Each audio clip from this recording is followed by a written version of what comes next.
Hi there, I'm Jane, and this is your quick and dirty guide to the top social media platforms. Now, working in social media for the past few years, there's a lot of hype, there are a lot of trends. It can be very, very difficult to keep up with for any brand. And before we get into this quick and dirty guide to the main social media platforms, I want to take a quick step back because the pressure is on, right? Any brand worth its salt really knows that they should be using social, to the point where most brands feel like they have to use social media. There's really no choice in it anymore. It's a space that you have to be in, like it or not, whether you have the capacity or not. So I want to take a step back from that and say, first and foremost, no, you don't. Not every brand has to be using social media, and depending on your industry, depending on your brand, social media might not only not be a primary tool, it might not be a tool for you at all. And we've certainly seen this play out in a lot of different ways,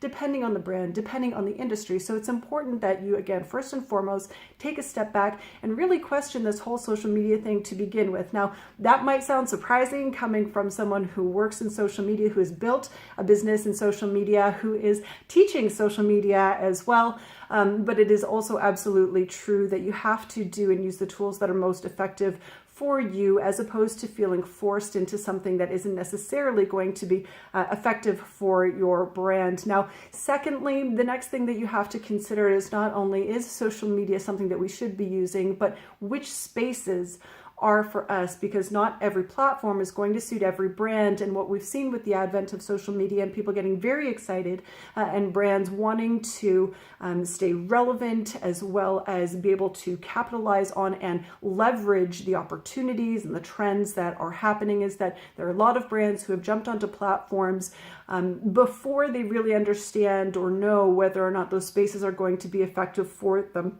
And there can be a lot of different reasons why we do this, right?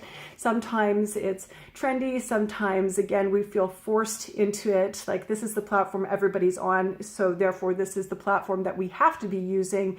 And again, it really comes back to your own individual brand, your company. And then you also, again, have to look at each platform in a couple of different lights, one of which is this where our people are? That's important. As basic as it sounds, there's still a lot of brands who aren't asking that question. Where are our people? Let's go there, as opposed to the build it and they will come mentality of, we will go out onto whatever platforms we want to utilize and expect people to come to us. It's a lot more effective, a lot more efficient if you think about first where your people are, the people that you need and want to connect with, and try to go to where they are. It'll really save a lot of time, energy, and ultimately money, which is a good thing. And then the other thing is that you need to consider how those people then use those platforms, and that's going to be dictated somewhat by the design of the platform itself. That dictates use, and then again, that particular group of people or that demographic, that community of people that you're trying to connect with will have their own habits, will have their own mannerisms, will have their own expectations on different platforms. So they will use platforms in their own way. And it's important to look at that as well, so that you can then communicate with people more effectively in that space, right? And, you know, for example, I want to talk about this just for a brief second again before we launch in here, because this is something that we see all of the time in marketing. Marketers are often kind of crying this sort of Chicken Little thing about the sky is falling. And we see this very frequently for every platform, but very, very frequently for Facebook in particular. There was just an article published on Inc.com about how organic reach is falling yet again, and brands are being penalized yet again. And this is a very common story that we hear about Facebook when marketers and brands talk about Facebook, is that it doesn't really work so effectively for them, and that they're getting punished by the algorithm.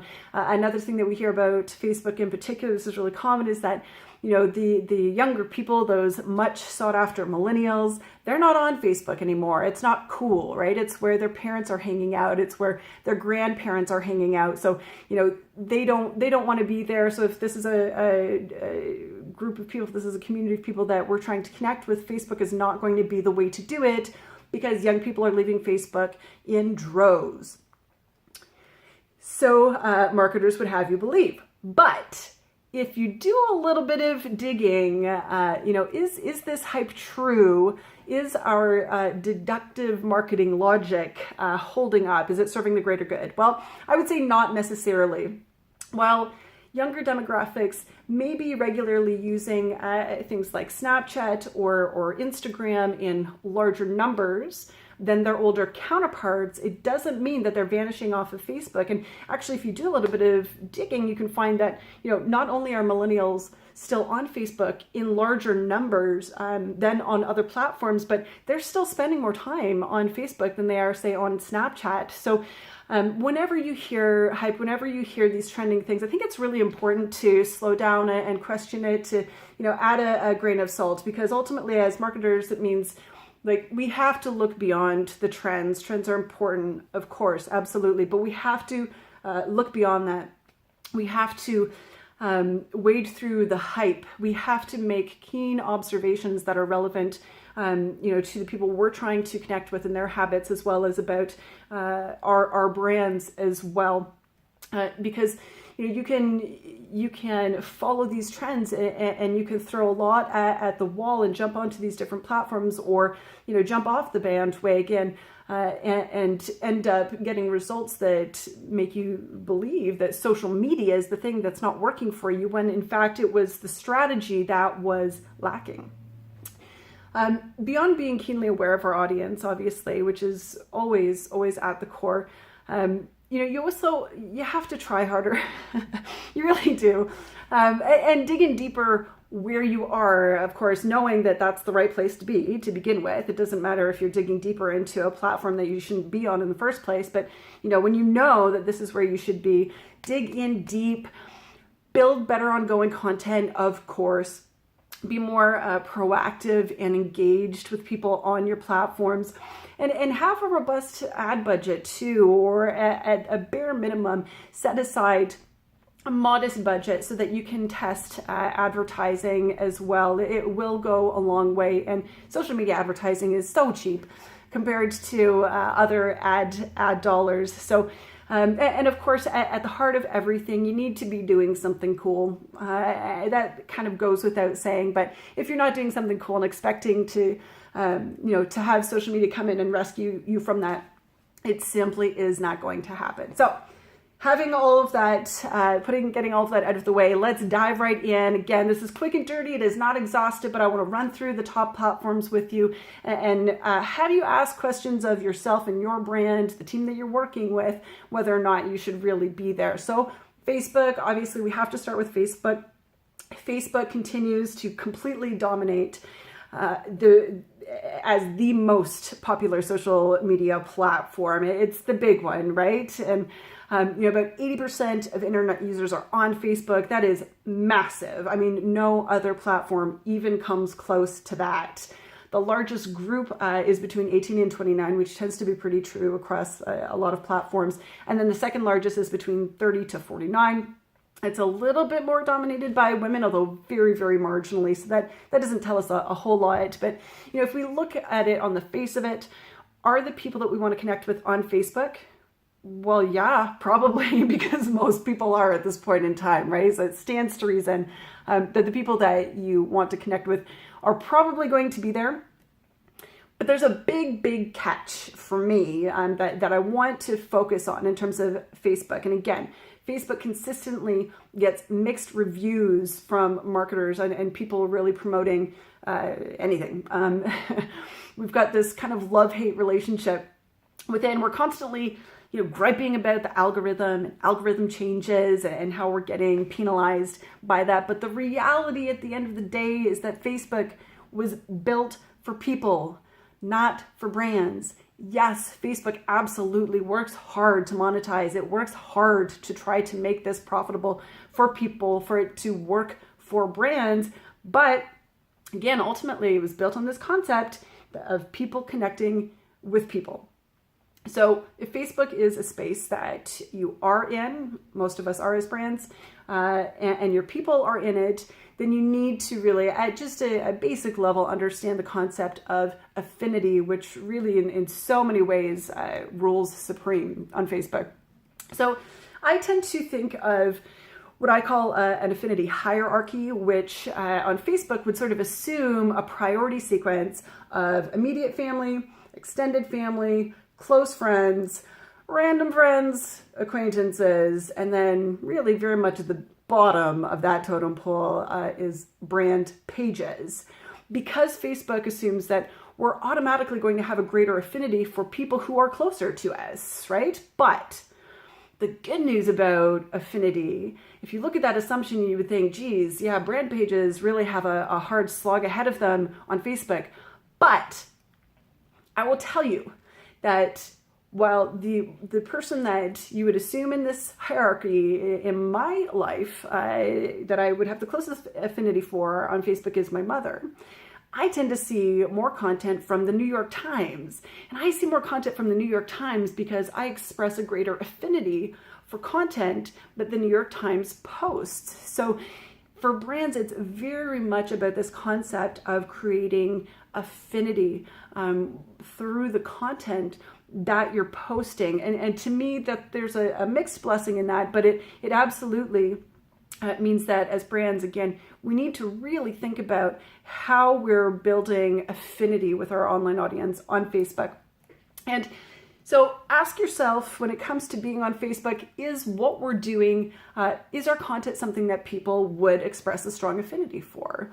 Is it cool enough? Is it exciting enough that people would engage with the content? Excuse me. This is crucially important on Facebook. Is our content that is something people would be likely to share, right? Which is the greatest statement of affinity that you can make on Facebook. You know, you might want to assume that what you're doing is great, right? You're on the inside of your brand. You love what you're passionate about it. You think that you're great, but will other people think that? Will other people be able to get excited about what you're doing? And I would say as well, do you have the ability to produce video and live content? Because here are two things that rank supreme on Facebook and get a lot more engagement, have a lot more reach. They're ranked higher in the algorithm. So there's a fantastic opportunity for brands. Are you able to produce video and live content? Again, of course, content that's going to be interesting, not boring video, not boring live content, but do you have that capacity? Do you have the ability to tap into that particular opportunity on Facebook? And again, because advertising is so inexpensive, can you also dedicate at least a meager ongoing budget to advertising on Facebook, which can be extremely effective as well. Let's move on to Twitter. Again, quick and dirty, keep on moving through it. So Twitter is definitely a personal fave, bias up front. Part of the reason I personally love Twitter is because it really does give you this fantastic ability to find and connect with basically anybody, anywhere. That's amazing to me, this opportunity it unlocks to be able to connect and have a two-way relationship with people. It gives you access to people and connections and conversations that, again, you're not as likely to have in other spaces. And for that reason, it's a great way for people to be able to connect with and follow celebrities and influencers. Again, people you wouldn't necessarily kind of have access to otherwise. But people generally look to Twitter for, up-to-the-minute updates, news, announcements. It's so effective as a tool for that journalists actually look to it to understand, what are people saying up to the minute, to stay informed, to get information on what is happening now, what's breaking. That's how insanely effective it is as a news tool, as a live update tool. So who's there? Well, of all online adults, only about 24% are on Twitter, so significantly less than Facebook, right? And again, largest group between 18 and 29, and very, very equal split between men and women. So are the people you want to connect with on Twitter? Maybe. It's a little bit less likely than it is on Facebook. but it certainly represents an opportunity to connect with and reach people, again, that you may not otherwise have the opportunity to connect with. And especially if you're in a fast-paced industry, Twitter is probably going to be a must-have. And I will say, because we do live event coverage, we execute live coverage of events through social media, Twitter is always our top tool because it lends itself so well to quick, rapid-fire, high-volume updates and interaction in the moment, real time.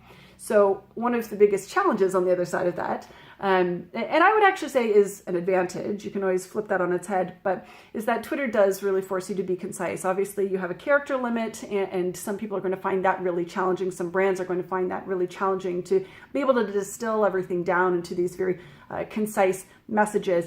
I think that's a great challenge to be able to rise up to figure out what you want to say in the most direct way possible and trim out all the fat. I think that's a great challenge for brands to be able to rise up to and to meet. But Twitter's design has, I think, a few core implications for brands. Unlike Facebook, Twitter's feed is not really going to be decisive for us. It doesn't have this affinity factor in terms of showing us more of the stuff that we want to see. It's more of a free flow of content based on who you follow.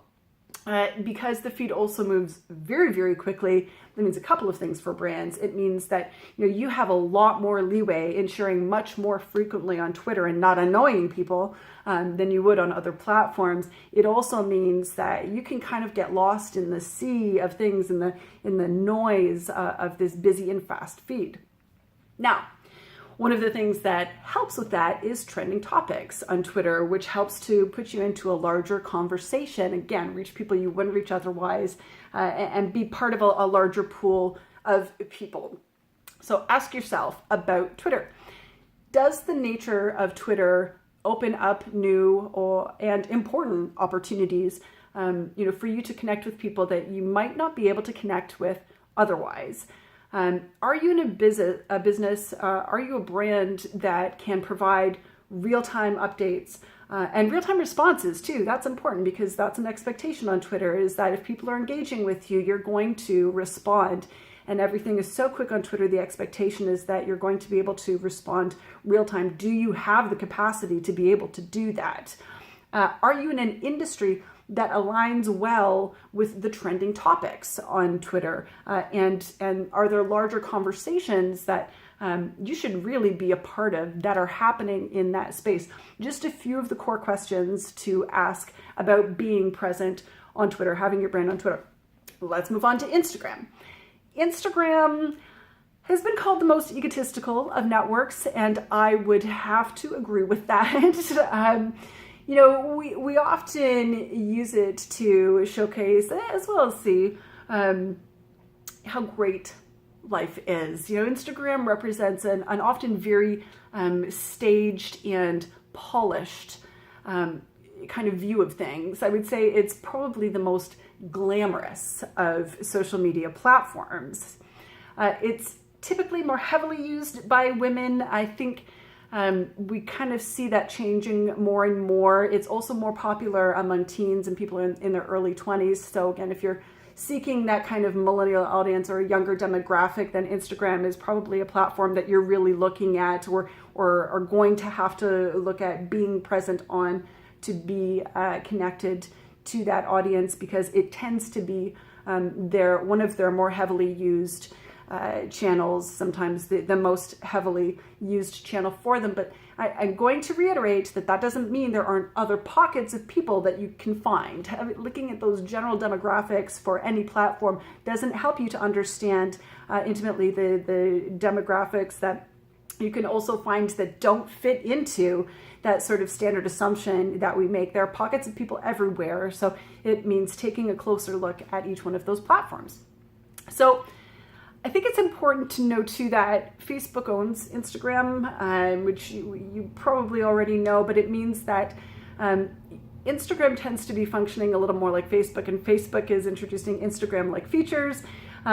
In particular, showing you more of the content that they think that you will like, as opposed to a chronological approach, as well as showing you a lot more ads. Instagram has been really seeing a heavy kind of influx of advertising over the past little bit as well, which as a brand can be fantastic. On the personal side, may or may not be, but what do people love on Instagram? Let's think about that. So you can think about whether or not you kind of fall into any one of these categories, although again, you will always find interesting pockets of things and people and topics. But on Instagram, celebrities by far and away do the best. They dominate. They're the most followed. Fashion, beauty, sports, adventure sports, food, pets, travel, things that are highly visual. This is a very visual platform, right? Obviously. So the things that are going to do best are going to be the things, the brands, and the topics that have great opportunities to present amazing visuals. So if you're going to use Instagram, if you're on Instagram, if you've been thinking about it, most brands are there already. I know that some are not, but if you're looking at it, ask yourself, can we produce very visual content? Not all industries and brands lend themselves well to beautiful visuals. Not all brands can be visual brands, and that's really important on this particular platform. Similarly, do you have interesting and sort of what I will say is intimate content that's going to do well in this space? And by intimate, I mean that, as visual as it is, Instagram has always also been inherently intimate, because from the beginning, you were really forced to share pictures from your phone in the moment, whereas on other platforms, you have the opportunity in a lot of different ways to schedule content. Instagram has not offered that. It's much more difficult to try and schedule content for Instagram, and you have to use workarounds and blah, blah, blah to be able to actually do that. So it has to be a lot more in the moment, which means that in the moment content is important. So do you have visuals that are in the moment, videos that are in the moment, stories you can tell in the moment that are going to do well in that space? Is another consideration. And I would say to a certain degree, is there any sort of glamorous aspect to your brand? And glamour doesn't need to be an over-the-top thing, but again, because it's a very visual platform and there's a certain expectation from our eyes of that platform, glamour isn't necessarily a bad thing, whether that's in terms of an aesthetic, whether that's in terms of the actual content, being able to work with influencers and or celebrities, or even just having a cuteness to your style on Instagram. Again, it's so very much a visual space that's a top consideration. Let's move on. LinkedIn. So LinkedIn is the professional network, obviously, and people use it to broaden their professional network, obviously, but as well to understand trends in the industry, to build their profile and learn about career opportunities or even recruit. And according to Jill Duffy, I'm just going to share a quick quote with you here. People who use LinkedIn are usually looking to find a job or clients, hire or partner with new people, keep tabs on their business acquaintances and network, or more specifically, become visibly active in professional communities that matter in their long-term career goals. So the audience on LinkedIn tends to be educated, mature, professional. This is obviously a generalization. It's for the most part, right? Not true of everybody. It is dominantly a little bit older than other platforms. It's about 30 to 49 dominantly, and slightly more male than female, actually. And I just want to throw this out there that about 94% of recruiters use social media in their recruitment efforts. LinkedIn, excuse me, getting over a bit of a cold. Because 94% of recruiters use social media in their recruitment efforts, and LinkedIn is the professional network, you can see where that would be a really important tool for employers to be looking at and to vet potential candidates. So it's useful, certainly from a brand perspective in that regard. Now, are your people going to be on LinkedIn is the other question. Again, maybe, but unlike other platforms, LinkedIn as a brand functions a little bit differently. So the recommendation for brands on LinkedIn has traditionally been to start a brand page, to maintain a brand page, and to post regularly, great, interesting content. But in terms of reaching people, LinkedIn brand pages, I find really fall short. Where LinkedIn tends to be more effective is for building connections and relationships on a more individual level. Now, I'm not trying to discourage anyone from having or using or starting a LinkedIn brand page, but I will tell you, at least anecdotally from my experience, what we see happening over and over again is that people have great LinkedIn brand pages. They've done absolutely everything right. They're posting fantastic content, and it is all absolutely falling flat. So again, here's a situation where you need to look at the platform, how it functions, and how people use it, whether or not having a brand page is really an effective use of your time and energies, or if LinkedIn is being used in a slightly different way. So as a brand, you can ask, how are the individuals within our business representing us on LinkedIn, and how can we potentially give them better tools to be able to do that? How can we be attuned to opportunities and conversations on the platform and in this professional sense? And how are people within our team using this platform to create relationships that feed into and are aligned with our business goals? So some questions for you to ask about LinkedIn and the way that you're using it as a brand. Let's move on to Pinterest, our final platform that we're going to talk about today in the quick and dirty guide to the main social media platforms. The best way that I can describe Pinterest is really like a huge vision board. That's so much what it is. You can find and pin different ideas to different boards based on however you want to organize those boards. The whole process, again, very highly visual. Images are key here as well. Are the people that you want to connect with on Pinterest? Well, Pinterest is very, very heavily dominated by women. There are some estimates that have gone as high as saying 85% of the audience on Pinterest are female users, which is just huge, right? In terms of thinking about who is it that we're trying to connect with and they're in this space. And that's, again, not to say that you're not going to be able to connect with men on Pinterest, but you might find it more challenging to tap into that segment because it's a much smaller slice of the greater whole. So the most active users tend to be under 40, although the median age is about 40. And the things that tend to do really well on Pinterest feed into this vision board sort of idea. Food and drink ideas, DIY and crafts are massive, home decor, holidays and events. The key to Pinterest is really very much that it is aspirational. On Pinterest, we build the things that we want to have, the outfits we want to wear, the house we would love to have, those projects we would like to do for Halloween or Christmas parties or what have you. Pinterest really helps us to create a picture of the things that we would like to do or have, whether or not we ever do or have those things.